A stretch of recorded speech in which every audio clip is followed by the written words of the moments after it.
पर उसके दामाद ने कहा, पिताजी आप शोक ना करें, यह दंडी महाराज का श्राप है, अतः उन्हीं की शरण में चलना चाहिए, तभी हमारी मनोकामना पूरी होगी। अपने दामाद के ऐसे वचन सुनकर वैश्य दंडी भगवान के पास पहुंचा और अत्यंत भक्ति भाव से प्रणाम करके बोला, प्रभु, जो मैंने आपसे झूठे और सत्य वचन कहे थे उसके लिए मुझे क्षमा करें। बार बार भूमि पर गिर करके दंडवत प्रणाम करने लगा।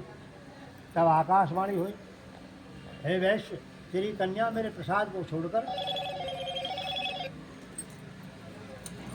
बार बार भूमि पर गिर करके दंडवत प्रणाम करने लगा। तो दंडी स्वामी ने कहा, हे बड़े पुत्र, तू मेरी पूजा से विमुख हो गया है, इसलिए तुम्हें बार बार दुख प्राप्त हो रहा है। साधु वैश्य ने कहा, हे भगवान, आपकी माया से मोहित जब ब्रह्मा आदि देवता भी आपके स्वरूप को नहीं जान पाते, तब मैं अज्ञानी भला कैसे जान सकता। आप प्रसन्न होइए, मैं अपनी सामर्थ्य के अनुसार आपकी पूजा करूँगा, मेरी रक्षा करो और पहले ही समान मेरी नौका में धन भर दो। तो उसके भक्ति युक्त वचन सुनकर दंडी स्वामी प्रसन्न हो गए और उसकी इच्छा अनुसार वर देकर अंतर जाने लगे।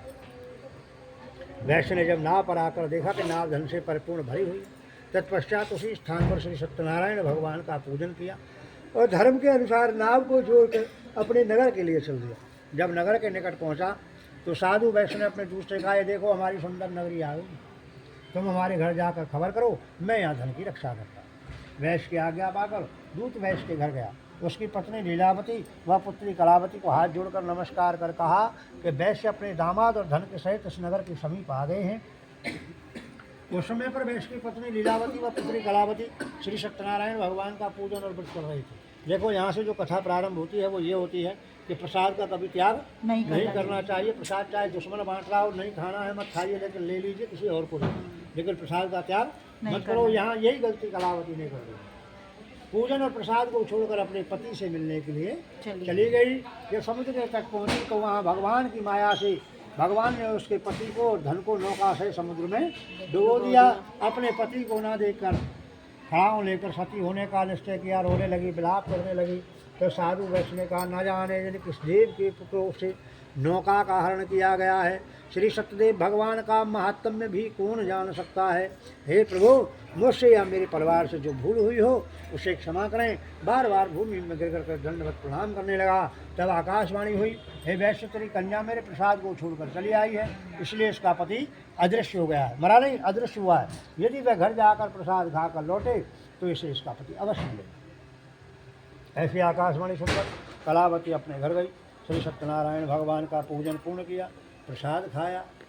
तब समुद्र के समीप आकर के अपने पति के दर्शन किए। तत्पश्चात साधु वैश्य ने उसी स्थान पर श्री सत्यनारायण भगवान का पूजन किया।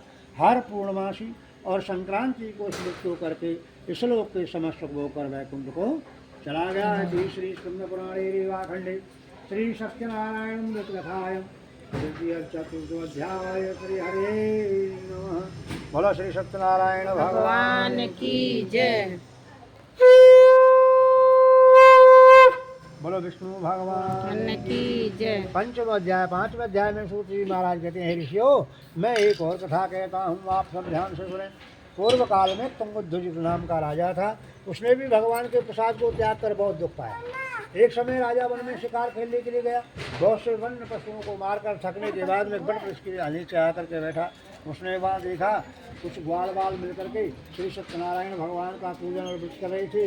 मैं अभिमान में मैं राजा हूँ ऐसा अभिमान करके ना तो राजा वहाँ गया और ना ही सत्यदेव भगवान को नमस्कार ही किया।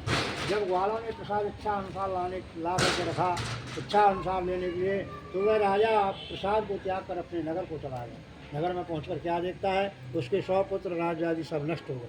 वह समझ गया कि यह सत्यदेव भगवान ने किया है, इसलिए मैं उसी स्थान पर जाता हूँ जहाँ भगवान का पूजन हो रहा है। राजा तुंगध्वज उसी वट वृक्ष के नीचे गया। उन्हीं ग्वाल बालों के साथ में उसने श्री सत्यनारायण भगवान का पूजन किया, प्रसाद खाया। सब नगर में आकर के देखा जैसे पहले था सब कुछ वैसा ही हो गया। ये तो भगवान की माया थी। और दीर्घ काल तक भोग कर अंत में वह सत्यपुर वैकुंठ धाम को चला गया। जो मनुष्य इस परम दुर्लभ व्रत को करेगा, श्री सत्यनारायण भगवान की कृपा से उसे धन धान्य की प्राप्ति होगी। बंदी बंधन से मुक्त होकर निर्भय हो जाता है। संतानहीन को संतान प्राप्त होती है। अंत में सर्व मनोरथ पूर्ण होकर के वैकुंठ धाम को चला जाता है। जिन्होंने पहले समय में उस व्रत को किया था, श्री सूत जी महाराज 5 श्लोकों में उनके दूसरे जन्मों की कथा कहते हैं। जो प्रथम अध्याय में शतानंद नाम के जो भिक्षुक ब्राह्मण थे वो इस व्रत के प्रभाव से दूसरे जन्म में सुदामा नाम के ब्राह्मण हुए, जिन्होंने भगवान श्री कृष्ण की भक्ति कर मोक्ष को प्राप्त किया। जो लकड़हारा था वो दूसरे जन्म में गुहू